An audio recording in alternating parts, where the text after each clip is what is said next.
All right, guys, what's up? Thanks for coming back. Today I'm talking about Be Where Your Feet Are by Scott M. O'Neill. And this is 7 principles to keep you present, grounded, and thriving. Right. One of the many dilemmas of today, right? A difficult task to be where you are, to be very present of mind, body, spirit, right? There's so much out there trying to grab our attention and pull us in many different ways. The pace of the world, the economy, the rate at which we get things done, innovate, change, go from task to task is just incredibly fast. When you think about history, if you go way back, people had to spend most of their day hunting and gathering, and there wasn't a whole lot of time for leisure. Accidents or injuries or illnesses were very life-threatening, and there was no such thing as media. So, conveniences, grocery stores, etc. And now it's just slowly we've made progress to get ourselves into a different world. And of course, what that results in is now we've got, marketing in every direction. We've got sports, activities, music, school, churches, community service, like family events. Kids just doing everything, adults trying to have a full-time job plus a side hustle, and so much of it's done virtually. And then if of course you spend all day at your home on your computer working remotely, and for downtime you want to turn on the TV or computer again to watch a show or take part in various forms of entertainment. It's just the rate at which we move and flip from one thing to the next is constant. And we're beginning to understand that the effect of that has on our brain is tough, causes stress and depression and those kinds of things, right? And so I think this message and this book is it could not be more timely. Be where your feet are. Be present. Make the places you stand, the people you interact with, make them count. Make those moments matter. Right. So I appreciate that from Scott M. O'Neill. He is currently the CEO, I believe, CEO of the Philadelphia 76ers. And so he's had a pretty solid career in the sports world and bounced through various different roles and things with the NBA and with the New York Knicks and the Philadelphia 76ers, others previous to that. But anyway, cool guy, interesting story. I thought it was very relatable since I'm quite the sports guy. I really enjoyed basketball, played a little college ball, and have also been a marketer and business leader. So though at most levels down several steps from where Scott is, I can appreciate what he's going through, and I kind of look up to him as someone that's done many of the things that I'm very interested in. So let's jump in. I'll tell you a bit about the book and read some of the highlights, things that I found interesting. So the way the book is laid out, he tells a lot of stories, either of his own personal stories, his family, as well as people around him, people he works with and friends and people he's just become tight with or been very inspired by through his career. He'll tell their personal story, and then after each of these stories, he has a grounding principle that he sort of defines what the point of that story was for him, right? And some of the things that he has found as principles as he's gone through life. So to begin with, he's early on in the book talks a lot about his time as president of the Madison Square Garden, which is where the Knicks play. So I actually said he was for the Knicks, but it was Madison Square Garden Sports. So he's the president of that, and what he called his dream job. He had landed where he wanted to be. He was loving his life, loving his work, being quite successful in many ways, right? Success is hard to judge because there's so many different ways to judge it. But he thought he had landed on the moon, man. He was excited, and he was doing great in a lot of ways. And then suddenly he gets fired. So he's fired from his position. He has a section that he calls Ready, Aim, Get Fired. And he goes through that story, how it all went down. And as he got fired, he, had all kinds of emotion. It was very public, of course, known figure, known reputable stadium and city. And he went into a bit of a funk, right? Got pretty down on himself, depressed. And so he begins leaning on others and friends and things. And this was not the first time he had been fired, but this was the first time he had plenty of money and high influential friends in the industry who could relate. And he was basically given the advice, chill out, man. Don't go running back to another job just because you want to prove that you can or that you're more than or whatever, right? To prove society wrong. Take some time, sit back, spend time with your family, figure out what you want to do next, and then go for that, right? And so despite his desire to do the opposite, he took the advice, spent some time with his family. They went on a very long trip to Europe and went to Paris and did all these things, right? And at first he was just full of anxiety and struggling to sort of ground himself. But over the following weeks and just walking through these beautiful places with his daughters and answering questions and having conversations, that no phone calls, distractions, emails, pressures, right? He just began to really enjoy that moment. That's those weeks that he was able to spend with his family, and began to really become where his feet were, right? So many of us that have work that can be demanding or stressful, it can really bleed into the rest of your life, right? And he was certainly in that spot prior to this, and then started to feel it, right? He says, we went to Paris and London for 2.5 weeks, a trip that my daughters will say was the best of their lives. Why? Why was it so good? Was it the hotels, the Eiffel Tower, Tower Bridge, Buckingham Palace? No. How could that be the best ever for them? Because I was 100% where my feet were. For the first time in my life, I had nobody to get back to, no quick emails to dash off or short phone calls to take in the middle of lunch.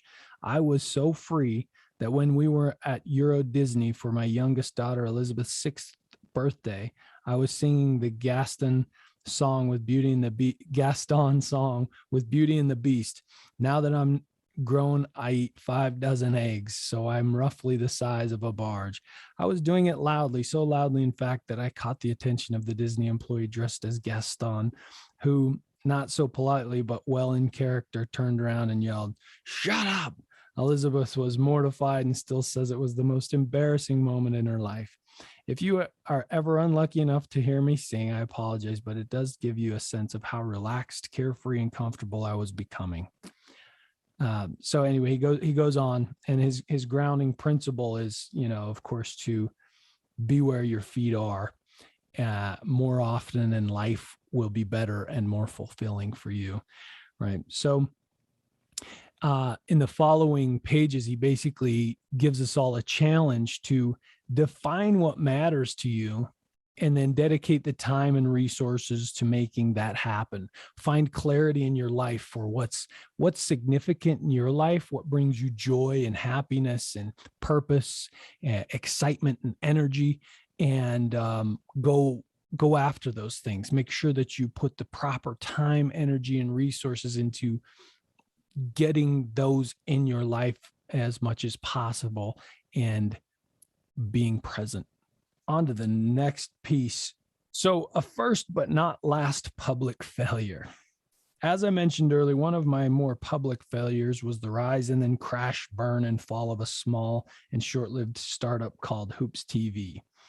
He gave up his marketing job with the NBA to, or was it the NBA? Maybe he wasn't there yet, to start a startup with his friend. They raised 40 million or so and started a company, and it did not take.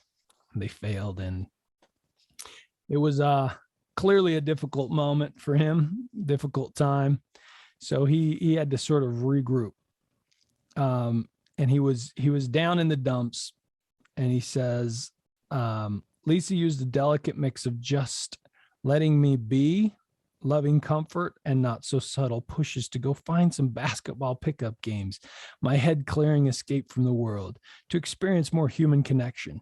She pushed me to read more because learning helps shape and refocus the mind, and spend extra time with Alexa, who had just started to walk, because the love of a child is centering and healing.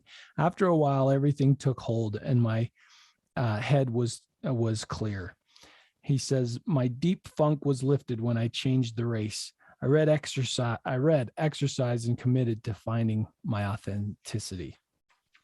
He says, remember that isolation is your kryptonite when things are going badly. Engage people in your life and do not let ego or pride get in the way of good decision making or getting help. And I've kind of found that to be true for myself here in the COVID world.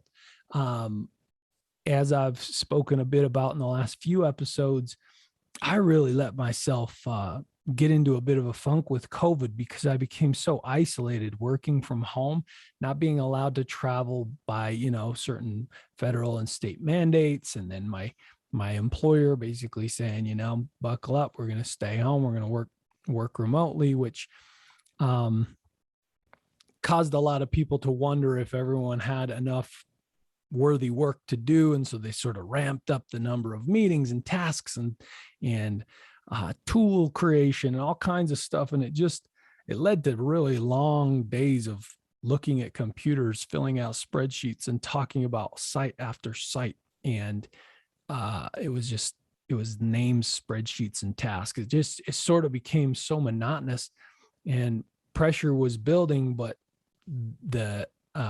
there was now no face to the world, right? I also had a baby at that time, so I was not getting a lot of sleep. I was not exercising like the way I wanted to. Like, just a lot of things added up to a very sedentary life, not a lot of interaction. And man, I've never been what I would say truly depressed. And I started feeling that. And as the COVID has sort of slacked, my baby's gotten, more stable sleep patterns, things like that. I've really gotten myself back to the gym. I've started traveling when possible. I've started interacting with other people. And those things have basically lifted me out of the fog. My brain's sharper. I feel healthier. I feel happier. I'm more excited for each day. And so I totally could relate to this. And his was, of course, on the back of a business failure. Mine was on the back of COVID. Whatever your thing is, right? If you've experienced some depression or failure or feeling some, feeling blue, get out there and interact with people and, see just how fun and interactive and caring and loving people are, and inspiring. It's inspiring to be with people and want to serve them and hear them and hear one another's struggles and successes and dreams and desires. It's rewarding and it's gratifying and it's very uplifting. This section I'm skipping to, he says, what's most important is health, right? And he's got a whole, okay, so he's got several sections under the section of what's most important, and he calls it WMI. And what's most important? Find out what's most important, figure it out, right? And he goes through many. What's most important is health. What's most important is preparing our children to thrive. What's most important, et cetera. So he has many sections under that. But here's a bit at the end of what's most important is health. What's most important? Family and love. All that stress over a deal gone south, media interviews, the staff working around the clock, mounting losses, and a rotating door of executives and players had been put in check, a reality check, because nothing matters unless we have our health, because that is what's most important. And that comes on the back of a story from one of his family members, an extended family, I believe a nephew or niece had been diagnosed with like a brain tumor or cancer and needed an operation. It was very scary for everyone, right? I can't remember if it was seizures or something, but anyway, a serious life-threatening procedure had to be done. And health became his focus and a real reality check about, he works in basketball. Yeah, it's a big industry, multi-million-dollar business with a lot of jobs on the line, but it's still just a game and jobs, right? Which is not that big a deal when you're talking about brain surgery and the potential loss of life or health. So, what's most important is health. Take care of yourself. Just like I was speaking about a minute ago, man. Once I started taking care of myself physically, mentally, I felt better, and I'm a better father, husband, employee, employer, like just better at everything. Your what's most important might change, and it might be different for you today than 3 years from now. And it might be different for you at home or with your spouse or with good friends or when coaching a team. But you've got to figure out what the main thing is and transfer the time, energy, resources, and mind share there. Put the emphasis where it belongs in your what's most important, and the rewards you will reap are hard to put into words. Your focus will be clearer, your goals will be easier to achieve, and the people in your life who are what's most important will feel that they matter, deepening your connection. What could be better than that? I second that. What could be better than that? I've passed on a lot of high paying jobs for jobs that would allow me to be with my family. I've passed on pretty significant opportunities for the ability to have time freedom. I've created jobs that allow me to work from home or work on my own schedule for those things. And I can't express enough how rewarding it's been to me to see all the special moments of my kids and spend tons and tons of time just being together and playing and working and demonstrating what it's like to be a upstanding citizen and father and spouse, right? Those things are incredibly important to me and rewarding. Another grounding principle: stop competing, stop pressing so hard, and start opening yourself up to people and learning. Stop trying to prove what you know and begin to express that you're intellectually curious. Be interested versus interesting. I think this comes on the back of his story at Harvard. He felt inadequate. He had a hard time. He didn't feel like he met up to the standard of many of the other students, or had a story that was the same or was as intelligent. Because as you know, a lot of the top people across the world end up at Harvard, and so he was really struggling with that. But once he sort of found like he's good at being friendly and speaking publicly and like making people feel comfortable, and he sort of, once he started sharing his strengths and being interested in other people's strengths, it really started to come together. And then in his job, he had the same experience as a marketer for the NBA, I believe. Similar thing. He was really just kind of hitting walls and struggling. And then somebody kind of gave him some advice to like stop pushing so hard and banging down walls and start caring about people and checking in just to check in, and become interested in others, and stop trying to be so interesting yourself, right? I think that's a very interesting way of connecting with people. When one of our newly minted sales associates asks what it takes to be successful in the sports business, I always answer: work unreasonably hard, be intellectually curious, and be an extraordinary teammate.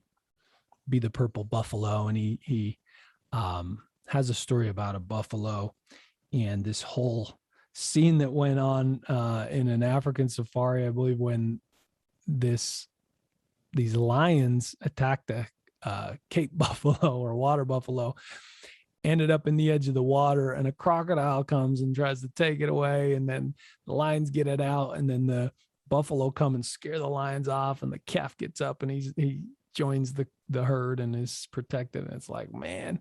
And he uses that story and scene as a way of saying, like, which one do you want to be in your life?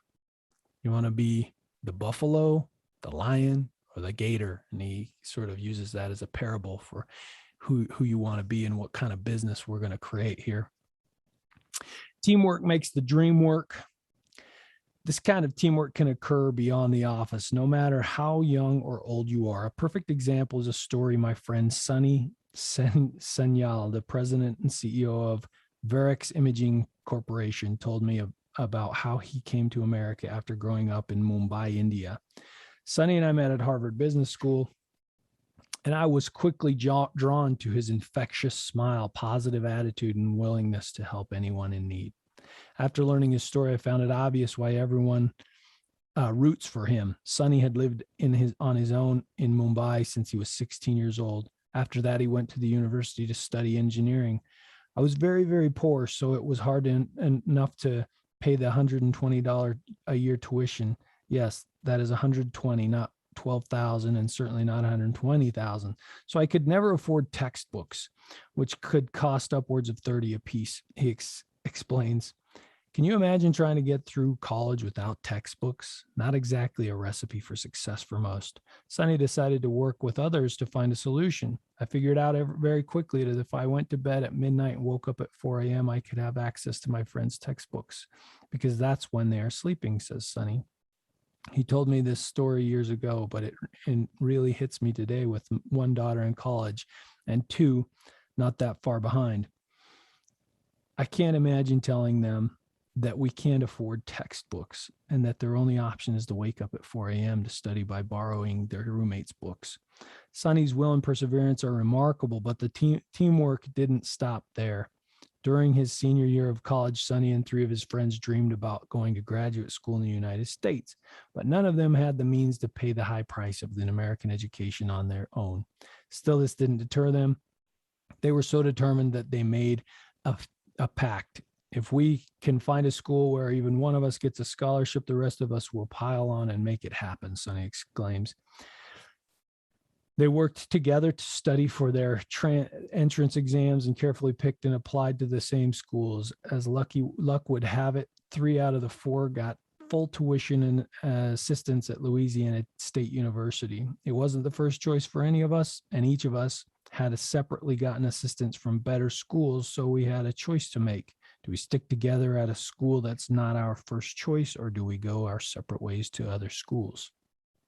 Grounding principle. We realized that we were much stronger together than alone, and that there was real value in sticking together as a team, Sonny says. Just like the water buffalo, they moved together to the United States, pooling their assistance money. When they divided the money that 3 of their friends got by 4, it meant each person got $255 per month. Each one of us had a specific responsibility within the group. Mine was to pay the rent. Another's job was to make sure there was food on the table. And the third guy scheduled our coursework so that we could share books and materials and so on, Sonny says. When I'd get my $255 at the beginning of the month and then paid our $250 rent, I had $5 left for the rest of the month. But I didn't worry because I knew I could count on my friends to take care of the food and study materials, etc. We accomplished a lot more as a team than any of us could do individually. There is strength in numbers. After 6 months at LSU, the 4th friend actually got a scholarship too. It taught us such a valuable lesson about doing something together and bringing each other along, Sonny recalls.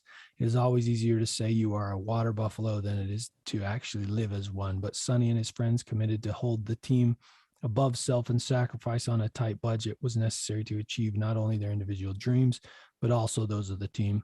Today, decades later, all 4 friends are successful in their separate careers, and although they are scattered around the country, they remain incredibly close. He ended up going to Harvard after that journey just to get through, LSU. Quite an incredible story that as you participate in a team, you have to give of yourself, but also you gain from the others. And being a good teammate is certainly a worthy goal and cause. And that's how the world moves. It's only small groups of people that change the world, right? 2 years ago, writer and speaker Randall Wright, a friend and mentor, challenged me to rise every morning at 5:30 a.m. for 2 weeks and meditate before making an entry in a gratitude journal. Randall believes that early morning is the best time of day to set your goals on course. You can be entirely where your feet are with very few distractions and establish a routine that will bring you a grounding peace that will carry forward in your life. Every morning, no excuses. So he took this advice, started this routine, writing in a gratitude journal. It was difficult at first. He wrote many of the same things, day after day, but eventually he started really noticing the details of his life, the things he was grateful for, the peace in the morning, the rise of the sunset, right? The oxygen he has to breathe, just the relationships with his kids, like things that really, really impact a person's life and come to mean a lot when you take a moment of peace to think about it. And he said, eventually what began as a guilt-ridden chore became the most precious and anticipated 10 minutes of my day. I longed for the tranquility and reward of the quiet that is otherwise absent from my typical routine. I started every morning with clarity, optimism, and quiet strength. I was able to tackle the hormonal tornado that is living with teenage girls. So my daughter and I took this, and we do it together at night. As I'm kind of sitting in her room, as she falls asleep, we will be sitting there chatting, and one of us will go, 12 things we're grateful for, ready, go. And then we list them off. And it's become a really nice way to end the day with a girl that's, means the world to me. And so we sit there and share a few minutes talking about what we're grateful for.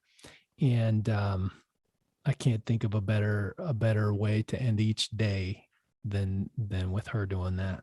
And it's meaningful when you sit there and think about the things you're grateful for in your life. I'm going to end with this one. Missed a couple of the things I wanted to share, but it's all right. We're getting long and you get the point here. But as Chief Thompson discovered, so he's talking about one of the police officers in Philadelphia who transformed some of the roughest neighborhoods in Philly. And he did it by working with the good people in the communities.